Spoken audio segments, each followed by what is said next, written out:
Welcome to the New South Wales Government's Business Connect webcasts on business disruption. My name is Steve Waite, a Business Connect advisor and CEO of the Business Centre. Business Connect is a dedicated program funded by the New South Wales Government and delivered through a network of independent service providers to help you start or grow your small business. Today's webcast, titled 5 Things Hoteliers Must Remember During COVID-19, whether your hotel is closed or remains open, will give you some insights on things you need to do to consider and give some strategies and tools how to deal with the current crisis. Now, we're going to look at about 5 areas today, and we're going to do that with our guest. The first thing we'll look at is the importance of communication, authorities and understanding regulations given the changing nature and fluid nature of the pandemic. We'll also look at planning and sustaining a supply or key supplies and materials so you can operate your facility effectively. We'll look at the area of visitor and guest screening and safe business operations. And then towards the end of our conversation with our guest, we're going to look at business continuity plans and profit protection plans and talk a little bit about the way that the market is operating and costs, fixed costs, labour costs, etc. Now, all of those areas will highlight for us how we can look at the tourism sector and look at how we can respond and avoid damage and get the most positive results despite the disruption. And the person we've got here to help us with that is Will Creedon. Will's got over 25 years of experience in hospitality and tourism. He successfully operated multiple styles of vacation and leisure businesses and currently operates a number of hotels and accommodation enterprises. Will is going to give some practical insights and some personal insights about how he has had to change his business operations to both survive and adapt through the impact of this pandemic. Will is the Managing Director of Elogio, a well-respected property management expert entrusted with letting properties and boutique hotels throughout New South Wales and Queensland. Elogio, of course, meaning accommodation in Italian. Will's got successful operation at multiple styles, however, of tourism and leisure businesses. He was born and bred in Ireland.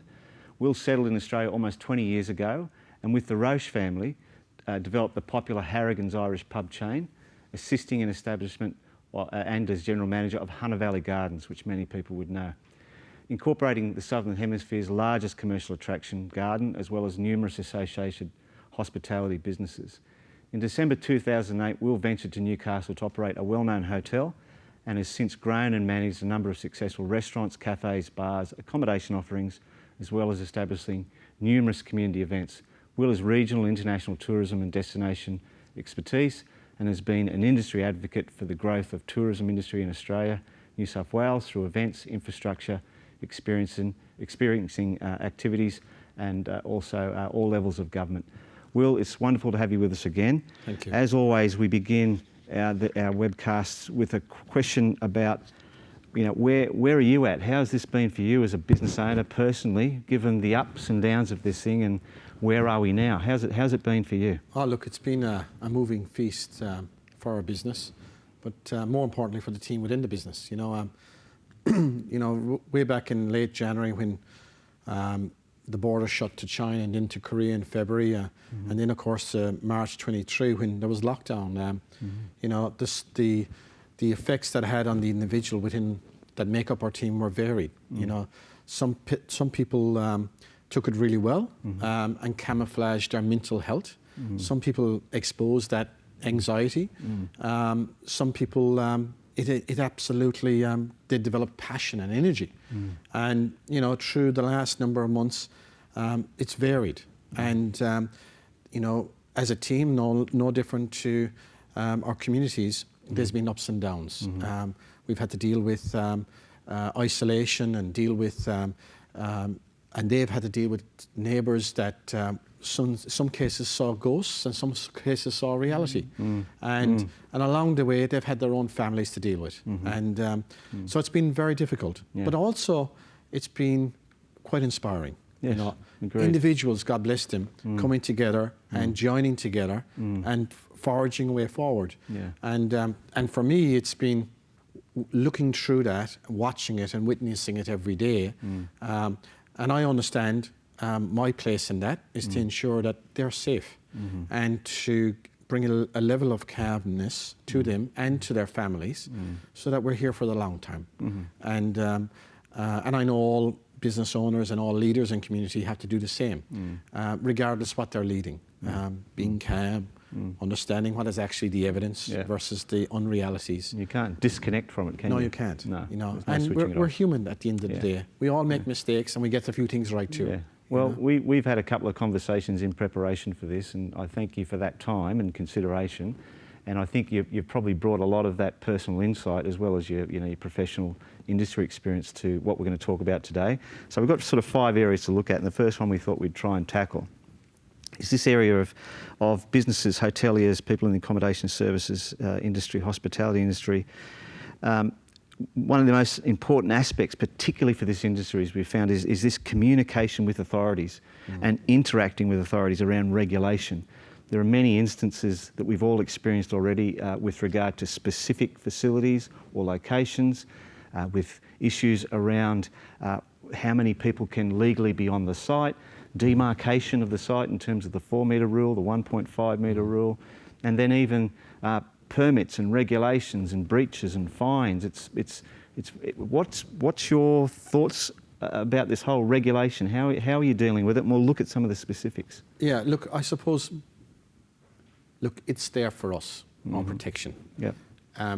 And yes, it might be troublesome, and yes, it might be seen as a barrier, but ultimately it's there to ensure that we're safe. Now, but it's our responsibility as individuals and as owners to ensure it's enforced. So, like anything, you have to go to the true source. Yeah. And in New South Wales, the true source of that is Service New South Wales. Yeah. Like myself and my ex-com team are on that site every day. I think including the ATO. Yeah. And if we're not unsure of something, we don't go down the road and ask the neighbour. Yeah. We actually call Service New South Wales to articulate it to us. Yeah. So now that is very important because certain geographies may have different regulations depending on where they are in light of the coronavirus. Yeah. You know, there's outbreaks at different stages, and some places may go into a further sort of hibernation than others, and we need to be aware of that. Yeah. You know, and also it means that there's some natural things that are happening right now. For example, in the South Coast, the floods that actually has changed how we have as a business to deal with those regulations because of a natural disaster as well. Yes. Yes. So the most important thing is getting the sense of truth, the actual truth, and there is only one body. Go back to Service New South Wales. And when we spoke about that today, I was sharing with you how specific the newsouthwales.gov.au site is with regard to specific facilities, the times at which there are exposures, and the sites at which people can then go and get a COVID-19 test. So you need to have your ear to the ground, and I'm sure it's so true for your industry, and so you need to listen, not gossip or scuttlebutt, but you need to be aware of actual threat. But at the same time, you need to be clear about what the facts are, and that's so important for organisations like yours. Like all we have, that's our base, that's our starting point. Yeah. And you know, as time goes on, the authorities and us are learning and we're adapting and subtly changing and nuancing different things for different sectors within our sector. Yeah. So it's important to understand this is a living, breathing, changing environment.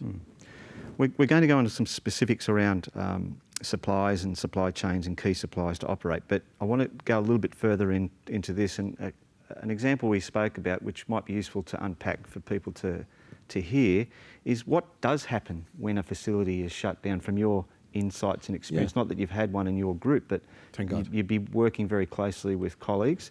So what happens when my pub or my cafe or my hotel is shut down? What actually occurs? Who is the agency that does that? What are the costs? Who bears the cost? What happens? Deep cleaning? What goes on? Yeah. Look. So firstly, the most important thing, is you have a COVID plan. Yes. And the COVID plan, and I'm going to get to all of that now in a second, but the COVID plan is a framework, not just because it's a plan, but it actually gets you in a frame of mind to think about what could happen and actually start thinking about, hang on a second, if it does happen, what do I need on my mobile phone to call in case it does happen? Yeah. Now, so to go through it, if something is to happen, and please God, it won't, but the likelihood, to be honest, is you're going to be in an area over the next 150 weeks that there is going to be an outbreak. So that's the reality. Yeah. The next thing, okay, that COVID plan is unbelievably important. Why? One, it shows to the authorities and to yourself, to your staff and to your customers that you've been doing things right.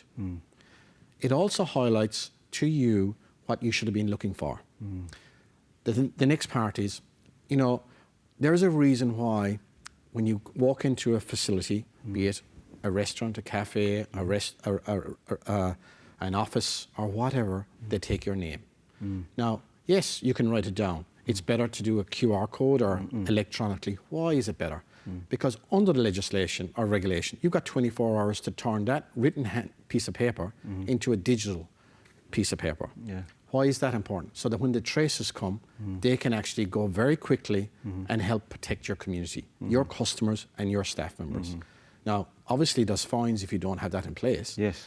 The next part is, if the health authorities or authorities find that there is being a COVID plus positive in your location, then there'll be immediate shutdown. The health authorities will do that immediately.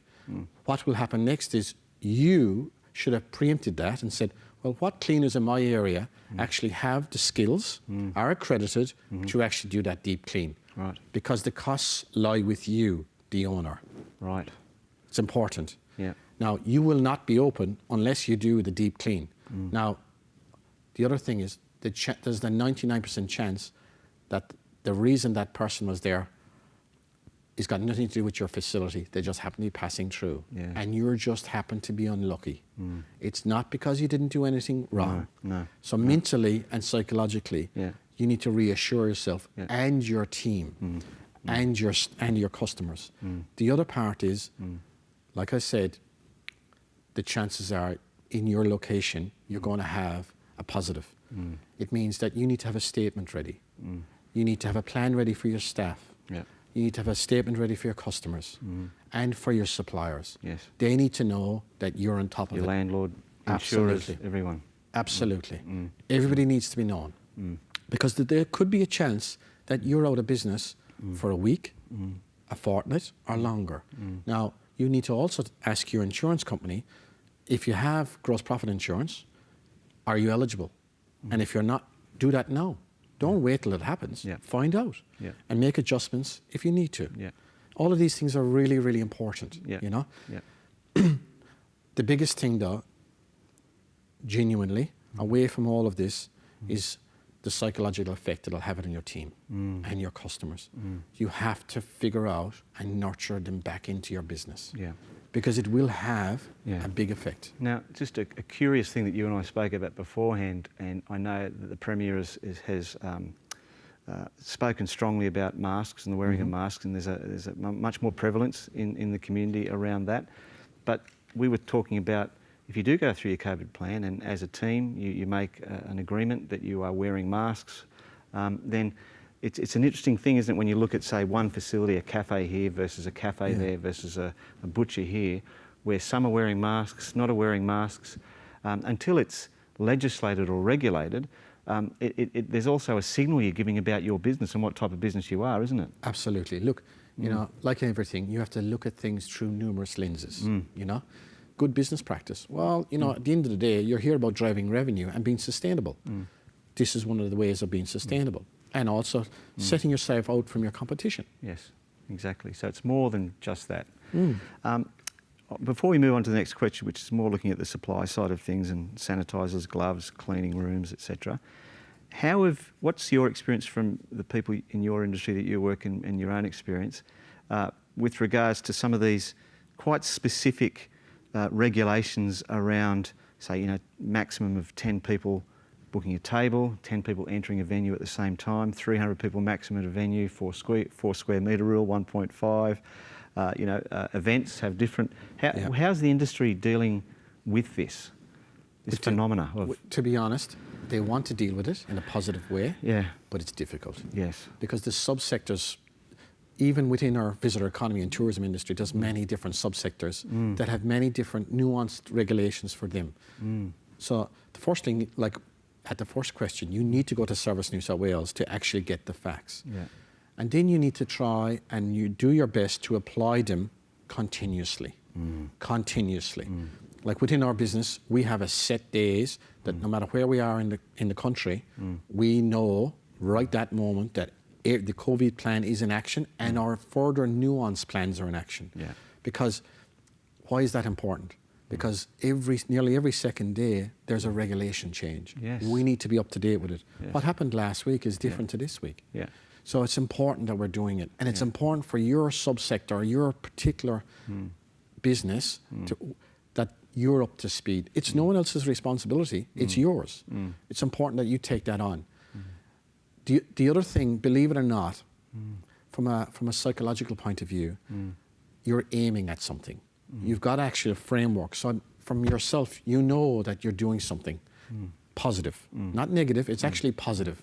So you can actually work towards something.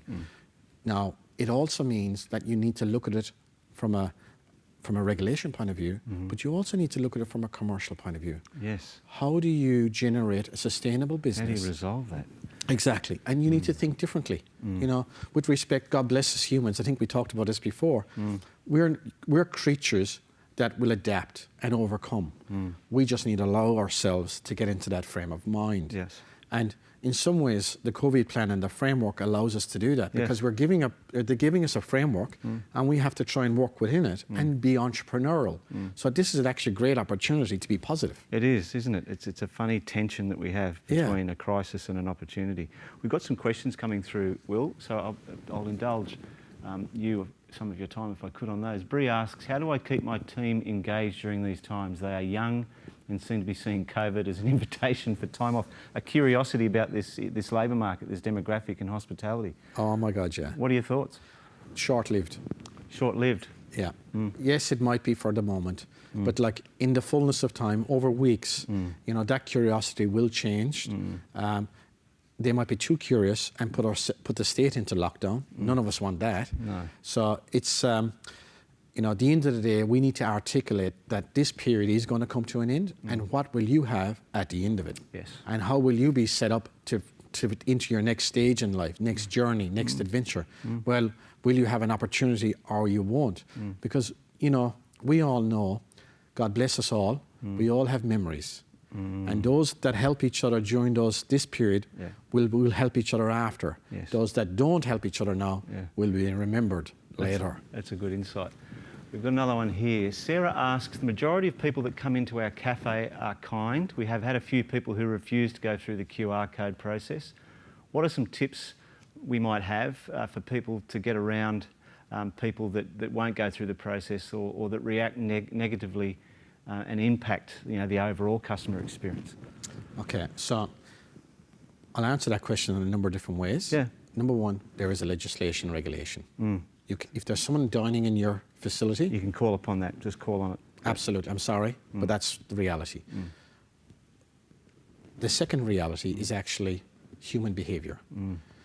You know, in the developed world, there's been some research done on how people react to discipline and framework. And something like 11% of the population will actually go against it. So no matter what you do, you're going to hit an argument or a disagreement, and they're going to try everything under the sun to say it's not legal and blah, blah, blah. Well, I'm sorry, it is your premise. You do what you think is right for that premise to protect your team members and your customers. And if it means saying no to that revenue, say no to that revenue. So when I've been looking at the need for venues with a plan to have a COVID safety marshal, it makes me think immediately of RSA and, Absolutely. and all the skills and the thinking around that, you know, approaching people, not being confrontational, quoting the regulations in regards to what you can and can't do and allowing them to move off the premises. Absolutely. Look, you know, you think about the tools you need before it happens. So the profile of the person that will be greeting them at the door, what he or she is Setting like. the tone there, aren't you? Absolutely. Yeah. And like calmness is everything, you know. But the other tool is that you actually have a printed regulations near you and laminated. So because accidents do happen, someone spills a drink or a glass of water and it goes away, but if it's laminated, it's always there. And make sure it's a process of opening and closing every day, that the document is there. So no matter who's at the door, you can say, I'm sorry, the regulations say this, in a nice, calm manner. But they also know that you know what's going on. So they're not going to fight with you. You have a better chance of winning them over, you know, honey, rather than anything else. And if they continue to push, then I'm sorry, then it's a decision that you as the owner have to make. Personally for me, I'm sorry. Please move on. You know. Okay, we'll take another question, then we'll go on to our next area of conversation. But Jen states, the time it takes to clean a room, ensuring COVID cleanliness, has increased enough to impact on our profitability. There has been a decrease in room rate as well. How are other hoteliers dealing with this? Our housekeeping teams are stressed and starting to drop off again. We spoke about this yesterday, about this whole cost frame of profitability versus cost. What are your thoughts? Look, I totally hear you. We're going through it ourselves. The reality is, with respect, we're going to have to get used to the costs. They're here to stay for the foreseeable future. Next 2 to 3 years, and probably forever, to be honest with you. People will expect a level of cleaning that was above what we expected 6 months ago. Yes, that'll bring extra costs. Yes, costs, not just financial costs, but costs in anxiety, costs in actual productivity, generally from individuals, costs in actually with respect, people saying, you know what, that job is no longer for me. Now, what are we doing to anticipate that? Well, firstly, I agree with, depending where you are and depending on the type of operation you're running across New South Wales. For example, if you're caravan parks versus 5-star accommodation versus vacation homes or holiday homes, there's different costs there. But there's also different styles of individuals that take up those.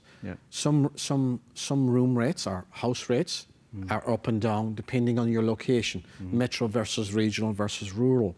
So I'm not trying to move away from the answer, but we need to take that into context.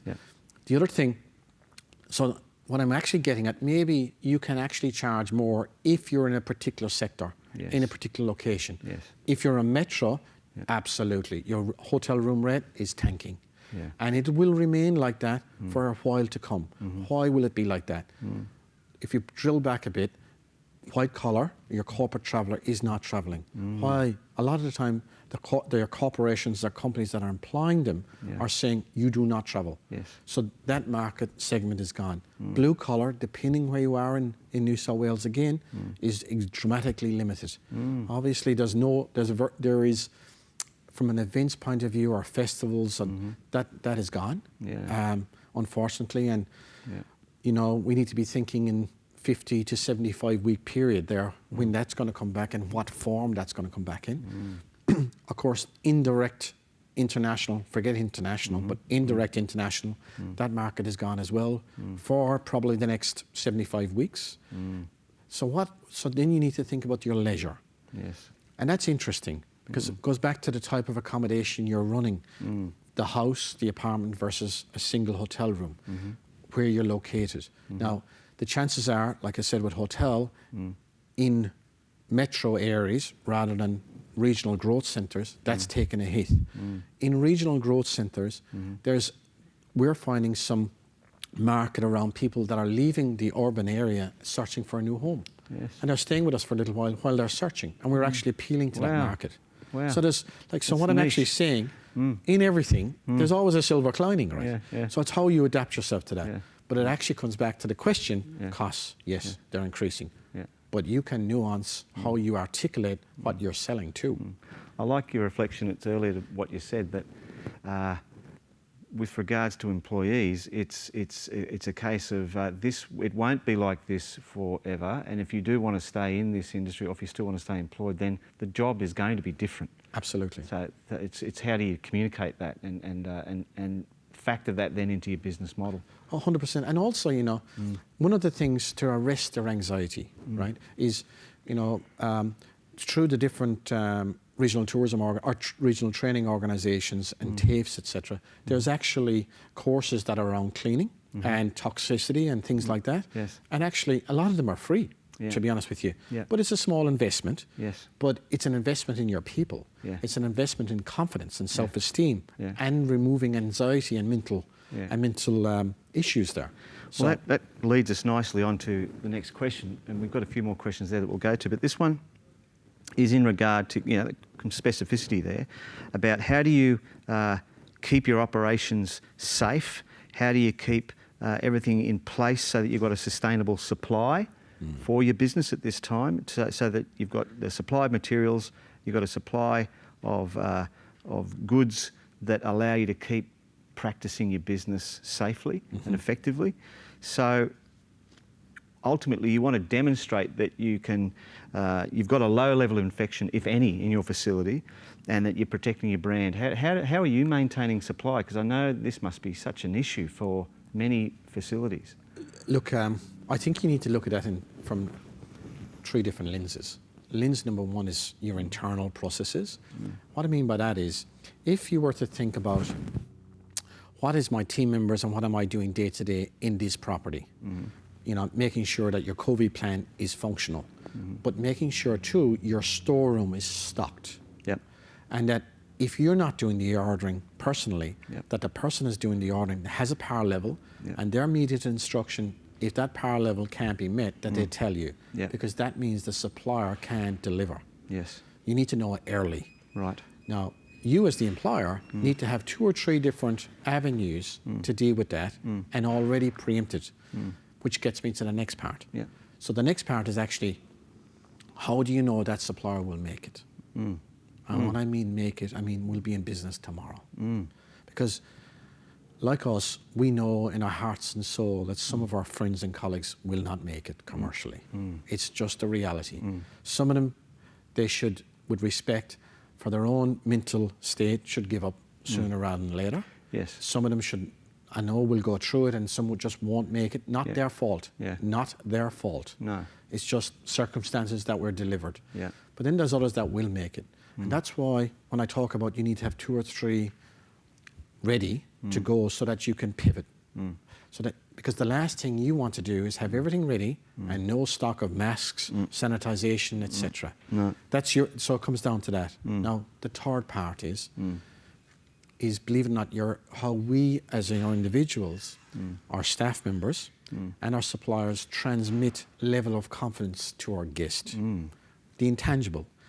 So when your staff member goes to get that mask from that, or the sanitation or whatever from the storeroom, he or she will see a full storeroom. So inside them, they'll go, you know what, we're fine, we're good. great. We're good. Believe it or not, they'll actually transmit that to your customer. And so that sense of confidence will be felt by the customer, and therefore the customer will be at ease. And the customer will know that Mary, John, Jimmy is protected as the staff member, but also Mary, John, Jimmy as the owner is doing everything right. We've got some more questions, but before we go to those, I just want to ask a specific question, if you can give us a sense of it, around this supply matter. But if you do require to do a deep clean, Yes. have you got? Could you give us some bearings around that? What are the costs for something like that for say a facility? Look, you're talking somewhere between $2,500 to $15,000. Wow, depending on the size and scale. 100%. Yeah. Right. And also, whereas your premise indirect or directly, like there's different variations, and I don't mean to be divisive, but it's different. Yeah. And it also comes down to the amount of people that are in it, that can be in it, the intensity of the deep clean as well. Right. So there's a variety of different factors. Okay, so these specialised cleaning companies and these cleaning regimes, they will quote you and they'll give you a sense depending on the context, the level of exposure, but you could be up for, it's thousands of dollars. It's 100%. It's not coming in for the day and it's a few $100. Yeah. Look, they're trained, they're in hazmats and everything, they're carrying specialised equipment. The chemicals alone inside that is unbelievably expensive. Right. So, they need to do things right. They need to be precise and slow, and they want to make sure, with respect to them, that you can open again. So do the health authority, or the authority that's closed you under the regulation, do they then come back and do an inspection? Is that what you've heard? They're working with the cleaning company Right. that's doing the deep clean. So yes, they're in continuous communication, and not just the health, but other authorities too. You know, the council in your area, and this will be different for different council areas, right? Yes. The regulatory services within that council in that area may have further restrictions or criteria that they have to meet as well. So that's why I keep going back to Service New South Wales, and in your local area, you need to go to the council. Yeah. You know? So be on the front foot, be proactive, very much to engage with them. 100%, 100%. Okay, Dave asks, my restaurant was hit hard during the initial lockdown. We started to get back to normal, but the recent outbreaks in a suburb that he's in have been hit again. I'm thinking of walking away from my business. What advice can you give with me exiting my business? Okay. Now, sorry, Matt, firstly. Yeah. Need to look at it from a number of different factors. One is your financial position, your actual liabilities, mortgages, leases, a whole variety of different avenues. And everybody is different. So you need to go to your accountant and get some servicing advice. You also need to understand it from your team members. What are you actually, what are your responsibilities to your team? Be it financial, but also from a mental health point of view. How can you help them as well as helping yourself? Because that'll come back and haunt you later if you've treated them poorly. It's never a good thing to sleep at night. You know, you want to sleep at night.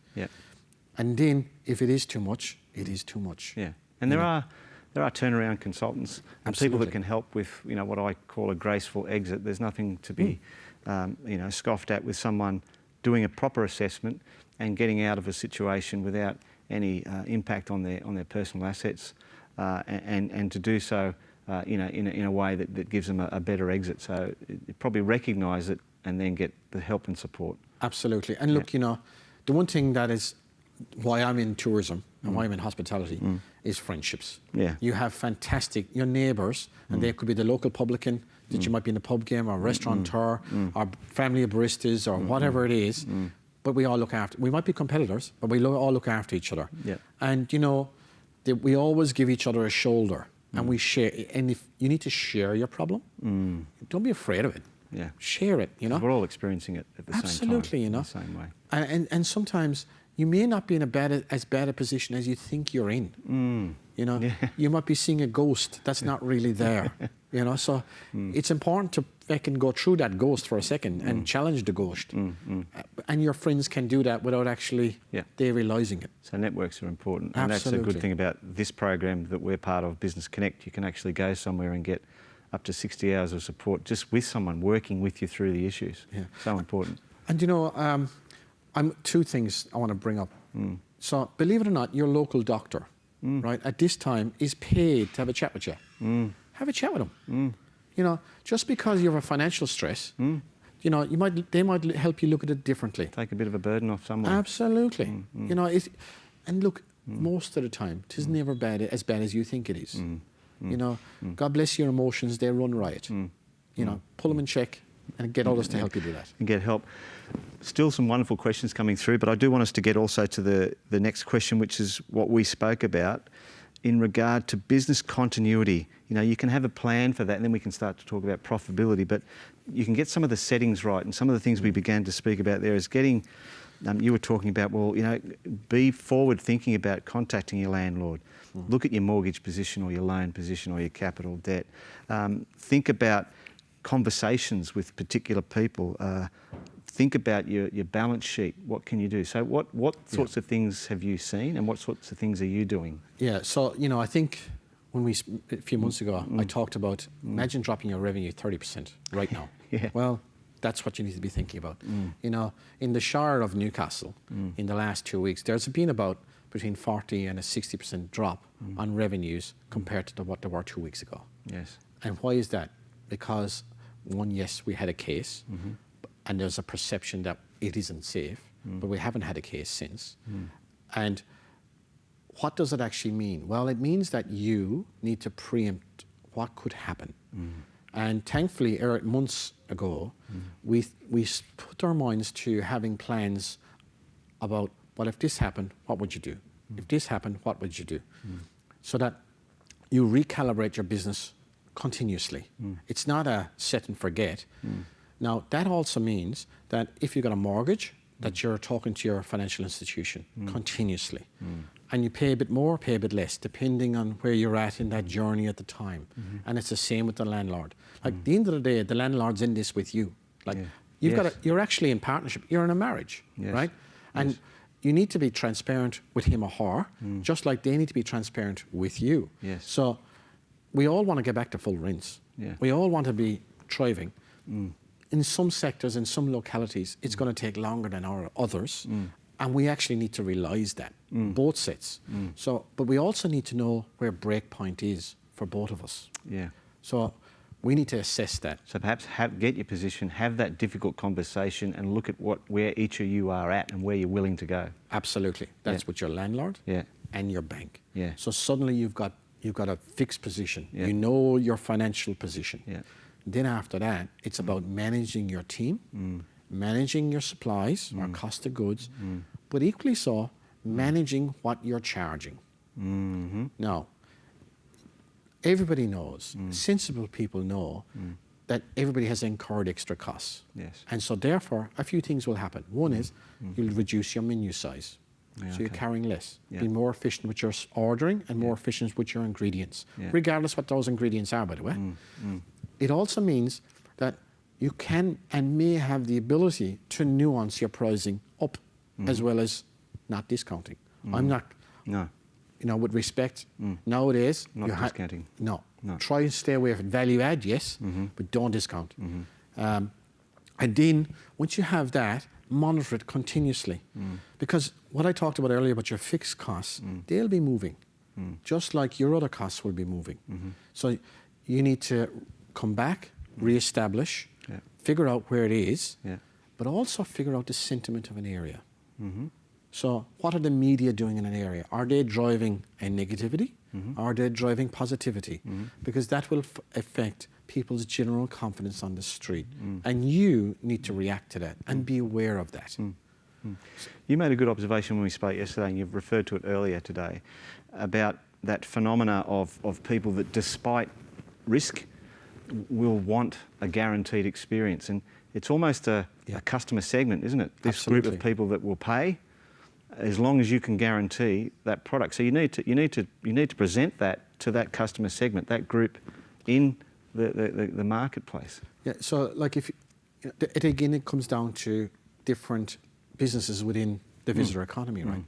But you know, I know there is, for example, transport operators that can take up to 6 people, but they're actually saying no, we're taking 2 people, but charging for 6 people.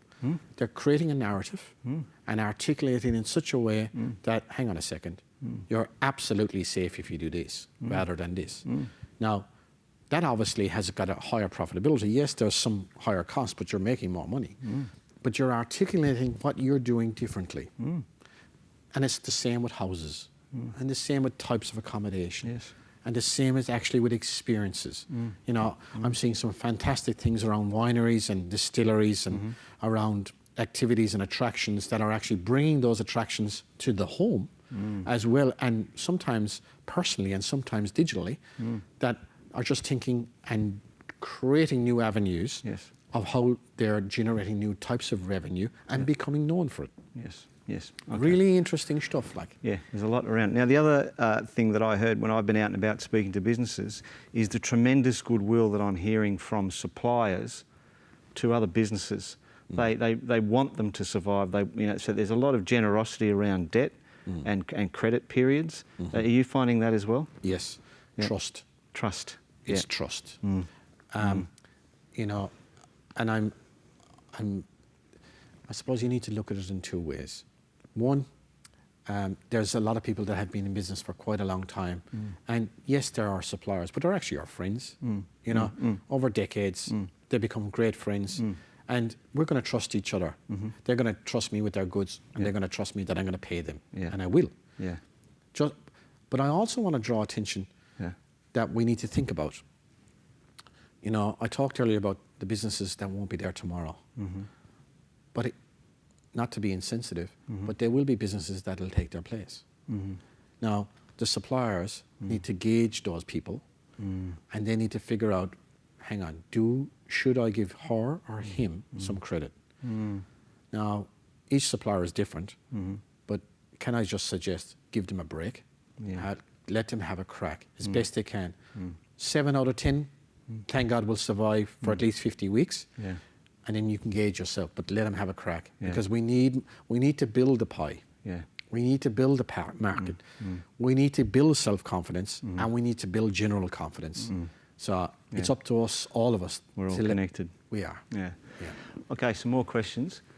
Brian asks, I've been reading a lot about how hotels and tourism in general have to take this time to adapt through innovation and the use of tech, but where do I start? I'm working towards a contactless experience, but unsure where to start after that. What are you finding in their tech and innovation? Look, you know, you go back to the QR code for the sign-in. That happened in weeks. You know, so and we all got on board. Now, depending on what segment you're in, what I mean, what business you're in the visitor economy. For example, if you're in accommodation, first thing I'll say to you, whoever's your property management software provider, give them a call. Okay.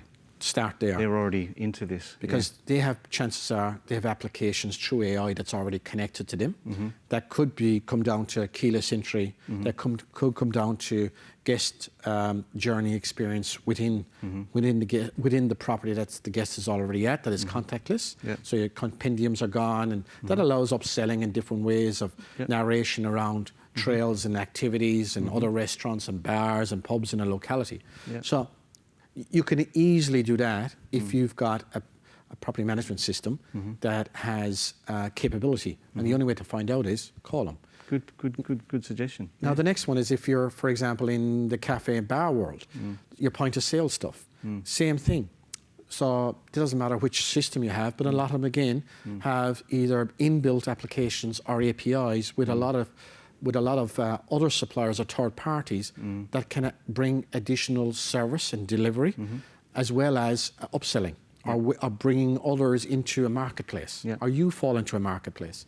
So start with, you know, basically, I look at things of what is the thing that connects our team and our customers. It's usually some piece of software that we actually overlook every day because it's part of our blood, it's part of our veins, but we actually forget that we actually have the veins. So, and all I'd just say is put another organ onto that vein. You know, it's already there. Indeed. Okay, we've got a little bit of time left, and there's a few more questions before we wrap. But Sandra asks, is there going to be support by the government to get more rapid testing on check-in for every guest? Have you seen that sort of technology from overseas or in Australia? Yeah, look, in one of the businesses I have, we're looking at both devices that can, from cameras, infrared, can heat signatures, as well as putting beams on foreheads so that you can test for, like I said, heat or symptoms. It'll become more widely available in the commercial sphere.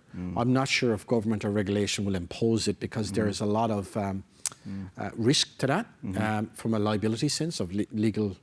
But, you know, I think over the next sort of 50 to 100 weeks, we'll see more of that. And you'll see it, for example, in entry to shopping centres, and you'll see it in entry to train stations and bus stations, and you'll see councils impose it on streets and where there's high activity. So there's likely to be more automation. Absolutely, 100% there will be, and connected, you know. The one thing I must admit, you know, that gives me great confidence is Health New South Wales, the tracers, they're on it. You know, it is extraordinary, the speed on when they can find and track. And I know they're going after many different data points, and it's because of 4 to 5 years ago, the infrastructure they've put in. And, you know, and also, thanks be to God, we live in the world of, rightly or wrongly, NBN. Imagine 10 years ago, if we didn't have NBN and analog, holy God, the country would be shut. We wouldn't be working from home and doing all of these sort of things. So it's only just the next advancement, really, to be honest. Okay, a couple more questions and then we'll wrap for today, Will. Sean asks, there's been a shift in budget to luxury accommodation as a result of perception of value and trust in cleanliness. Has the market behaviour changed in this area, in the luxury sector? Have you seen anything there? Okay, so when travel in New South Wales, when travel restrictions lifted on June 1, there was a burst in leisure activity. And not just in New South Wales, but along Australia generally. And where it went was, it went initially to the perceived, affluent, regional, experienced leisure areas. Byron, Southern Highlands, Blue Mountains, Port Stephens, Hunter Valley, etc. Noosa. Now, they were the upper end of the market, and what happened then is from within those geographies, the mid-market filled. However, it didn't have as strong an impact as, let's say, in the less desirable leisure areas of New South Wales. Now, then you'd have to ask yourself, okay, what happened to luxury products that were in urbanised areas? They didn't have any effect. In fact, they're still tanking.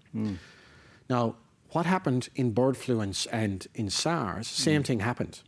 Now, same thing happened, it took to the home rather than the hotel, right? So that they had greater benefit in the home or the holiday home because there was the perception of safety and the reality of safety because of space. The second thing is you're in control of the entire environment, not others. Yes. Now, what happened there though, that lived for a while. So demand went for about 13 to 18 weeks, and then it pulled. Same thing happened in Australia. Okay. Now, what is going to happen next is we're all looking and seeing right now is what that segment will do in the next 25 weeks. What will affect it? For example, we're in reporting season at the moment for the stock exchange. Yes. So listed companies, what that will affect on confidence and on actually the exchange itself, but on the valuation of companies that are related to that. Yes. And you see Glencore, they've taken a 2-week shutdown. Well, we know the reason why, but there's an opportunity there too. Yes. There'll be, a whole lot of people looking for 2 weeks to get away before they're back to work again. Yes. But where will they go? It's interesting, right? So yes, there's actually the luxury market, but they have actually higher costs than ever before.